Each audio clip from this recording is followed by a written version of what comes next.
Okay, hello everybody. Welcome to Korean Atlanta Mentorship. And today's Sunday, right? So it's Sunday the 19th, and we're going to have something we call Velocity Banking Sunday Fun Day. I just got to keep coming up with names, and if I run out of ideas, I'll just use ChatGPT to come up with some YouTube titles. But anyways, before we get into it, I just wanted to make a quick plug for our first Velocity Banking live stream on November 24th, 2023, 6 p.m. Eastern. It's only for YouTube members. So if you go to the channel, there's going to be a join button. You click the join button and you're able to have exclusive access to this live stream at this time. Now, I know that this is going to be the Thanksgiving break. So some of you won't be able to make it. So if nobody's there, that's totally okay with me because this is my first live stream. So I might have some technical difficulties. Things might go crazy, but who knows? I hope everything goes well, but just want to make a quick plug for that. Okay, so in today's session, we're going to just do a quick review of the zero cash flow situation, right? So zero cash flow situation and velocity banking. So how velocity banking can be used to help someone whose income and expenses are exactly the same. Now, let's go here. Let's do a quick review. And this is the same thing I talk about in every single velocity banking video. What are the two things that we need to do? First one is a budget, right? So we definitely need a budget. And then what's the second thing we need after we do a budget is we select an operating account, which is the line of credit. It's all we need to do, right? And we're going to figure out how to help people who are even in a zero cash flow situation and get them in a better position. Now, obviously, it's better if you're not in a zero cash flow situation, not living paycheck to paycheck. But let's see how we can help this person out. So first of all, we always have two scenarios, which is the average American, and then the second one, which is the velocity banker. Okay, so now let's go ahead and create the budget. So income, expenses, and let me go ahead and do this like this. Okay, so income, we'll say, and let me format this so this is all currency. So format cells. Oh, okay, currency. So now let's say we have $3,000 of income, $3,000 of expenses. Well, how much is in our checking and savings after? It's going to be zero. And what's our cash flow? It's going to be zero, right? So this is a zero cash flow situation. Okay, so now we've done that. Now we have to do an expense breakdown and figure out what's leading us to so that our expenses are so high that we have nothing left over, right? So we're going to do an expense breakdown. And what's really important when we do the expense breakdown is that we list every single debt, right? So we have debt one. All right, so debt one, debt two, rent, and then other, right? And again, we need to list every single debt because when we pay off a debt, we automatically increase our cash flow. And that's the name of the game here. So I always like to just use the standard generic student loan, auto loan, right? And we'll say 10K student loan balance, 400 month payment, right? So 10K balance, 400 a month payment, and we'll say 6% interest rate, okay? And then same thing with almost the auto. So we'll say 13 and 600 a month balance, right? Actually, let me expand this out, okay? And then rent and other. So oh, sorry, not student loan. Got to put auto loan right here. Okay, so how much is this costing us a month? 400, 600, and then rent is we'll say it's 1,000, and all the other stuff is 1,000, like insurance, gas, food, etc. Okay, so now as you can see, let me go ahead and highlight these red. If you sum this up, this becomes $3,000, right? And let's say we're only making an income of $3,000. And let me go ahead and make this a neutral blue, right?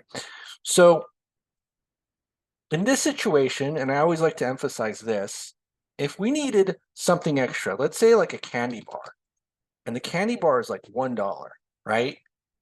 What is that going to do for us? It's going to put us in a negative $1 cash flow situation. So it'll be negative $1, and this will be $3,001. Whoopsie, not 30. $3,001 in expenses, right? And this is no bueno, right? So if we have go $1 out of our expenses, our budget expenses, then we're in a bad position, because if we spend one more dollar and we don't pay our student loan in full, because it's like 399 instead of the 400, we're going to ruin our credit. Same thing with the auto loan. If we don't pay our rent in full, the landlord is going to evict us. So we can never go out of our budget in this situation, right? And I know there are times in life where you stop by a gas station, stop by a convenience store, you want extra chips or a soft drink, which I never consume anymore. I haven't consumed fast food in many, many years, which I don't consume anymore. And again, we can never go out of our budget. And if we do, then we're going to ruin our credit or be evicted. So how can we just free up cash flow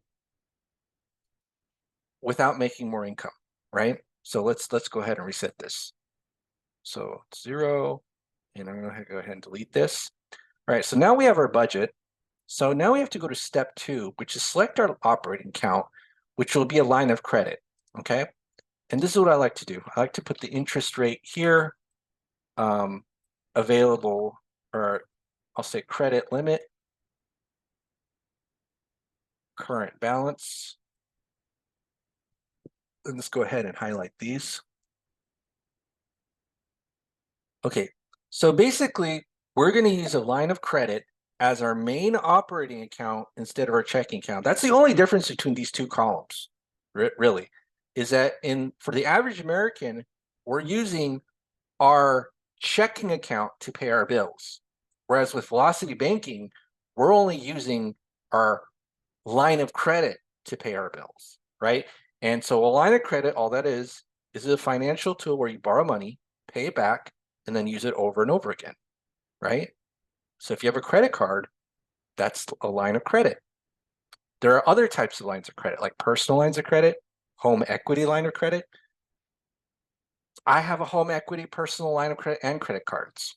I have all three of them, right? There's also business lines of credit if you have a business. But usually, just as a rule of thumb, personal and home equity lines of credit have cheaper interest rates than credit cards, although credit cards have a big advantage in that if you pay your statement off in full, you don't pay any interest, whereas usually, but that doesn't happen with the personal or home equity line of credit. The moment you pull out money is the moment the moment you're accruing interest. But let's just assume that we have a 15% interest rate in $25,000 in credit limit, right? We got a huge credit limit.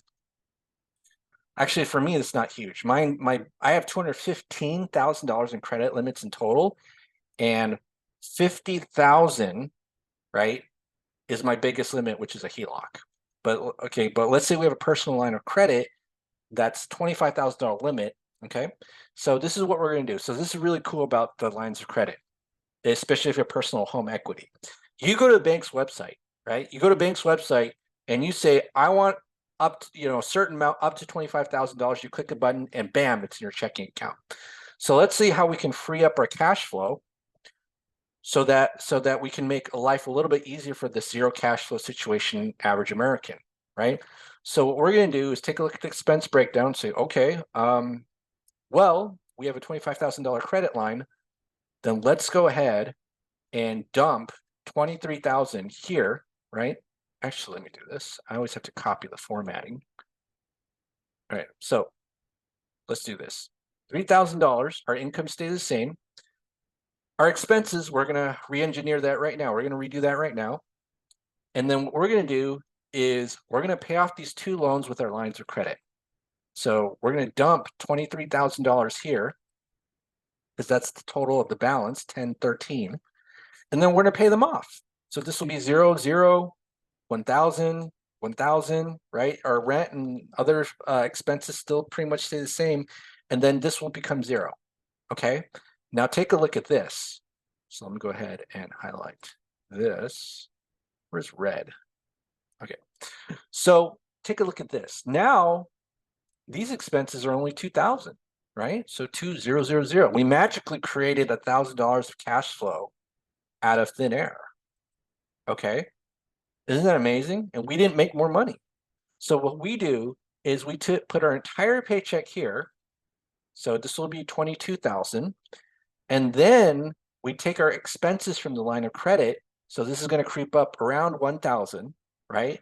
And then we just rinse and repeat over and over again. So let me just kind of show you. So let's see. So this will see, I can't speak today, but so let's say that when we do this, this is 23,000, right? 23,000. Oh, did I screw up? Okay. All right. So 23,000. This is month 0. And this is what we're going to do. We're going to put this 3,000 here. So this is going to be 20,000, right? It's going to be 20,000. Let me copy and paste 20,000. And then when we put our entire paycheck here, 2 things happens. So first is that the minimum monthly payment is satisfied. Second is that the interest will be at its lowest because the interest is calculated by the average daily balance, right? And so what we're going to do is after we put our paycheck is we're going to take our expenses out at the appropriate time, and this will go up around 2,000, right? So this will now be around 22,000. Again, these are all approximations, right? But think about this. After the first month, right? So let's say in this situation, where we're paycheck to paycheck, if we wanted that extra candy bar, we couldn't do that, right? But if we go put that 3,000 and then take out our 2,000, look, I can take out an extra dollar if I wanted because I created $1,000 of cash flow. It's amazing, right? Cash flow out of thin air. There's 2 things that you can do in real estate investing that will really accelerate your wealth. One is you buy it at a discount, right? Buy real estate at a discount. That's like creating wealth out of thin air. Number 2 is use velocity banking to create cash flow out of thin air, right? And I know we're not talking about real estate right now, but I'm just talking about in general. This is like a out of thin air strategy, which I love. So now what we do is just kind of rinse and repeat, right? So we do is just take the previous month's balance and then minus the cash flow, which is 1,000. Oopsie, not G2. I'm so screwing up. I'm screwing up. Sunday Funday. I'm having so much fun that I'm screwing up. All right. And then we're just going to go down to 0 right here. Okay. Now, what we need to do, so let's do this, is figure out how many months it's going to take us to pay this debt off, right? And so what we're going to do is just estimate the interest. And the way that we do that is we take the previous month's balance and then multiply it by the interest rate and divide by 12. Now, I'm going to give a caveat here. This is going to be a little bit inaccurate because the interest rate or the interest paid is not calculated by the previous month's balance. It's by the previous month's average daily balance, right? But we don't know when the expenses are going to occur. So we're just going to have to estimate this, right? And so let's go ahead and sum this all up. I'm going to sum it up. Where's the sum function? I can't find it because I'm not using Excel. But if we do this equals sum, oopsie, equals sum I and I2, no, let's say I3 to I24.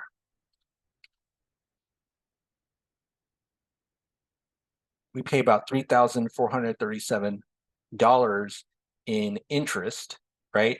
So now what we do is we kind of add, the way I like to do it, and again, it's not totally accurate, I just like to add it at the end and then just add, subtract it by the number of cash flow months. So that's going to be like about 3 more months. So 23, 24, 25, 26. So about 26 months, right? So 26 months to completely pay this thing off. And it only costs us about 3,400. And we paid off $23,000 in a 0 cash flow situation, and we're able to sleep at night, right? Because when we're in this previous situation, when we're the average American who lives paycheck to paycheck, and if we just do a quick Google search, many Americans live paycheck to paycheck. We couldn't sleep at night if we went $1 over our budget, right? But we're now having some stress and psychological relief, right? We're going to be okay. We're going to be able to pay our bills.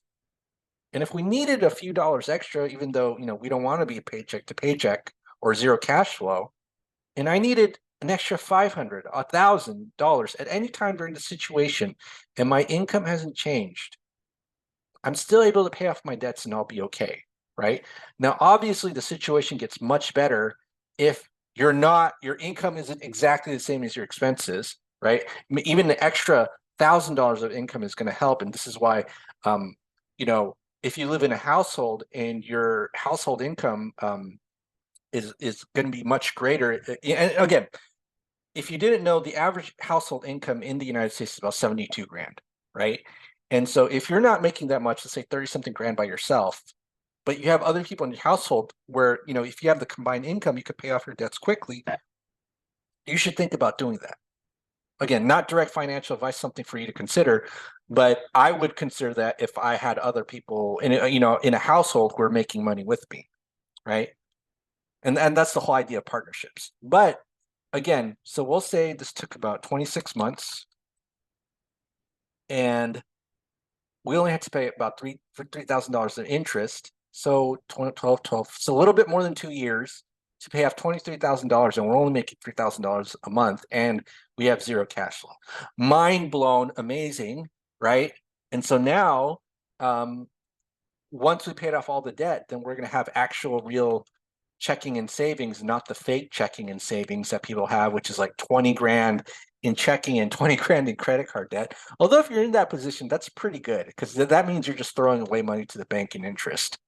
But yeah, so Velocity Banking Sunday Funday, zero cash flow situation. Now here's the thing. I know a lot of people have been asking me for this spreadsheet, right? But I'll even do you one better. Why don't you just copy what I do right here, right? Because I'm happy. Like if you email me, I'll certainly give you the spreadsheet. But what's even better is if you just try to recreate it yourself. There's nothing special about what I'm doing. I have no complicated formulas other than maybe like, sum from row 2 to row 21 or something like that. But just try to do it yourself and then you'll be good. All right. So this is Korean Atlanta Mentorship. Again, Sunday Funday, practicing that zero cash flow situation. Have a great day, everybody, and we will speak next time.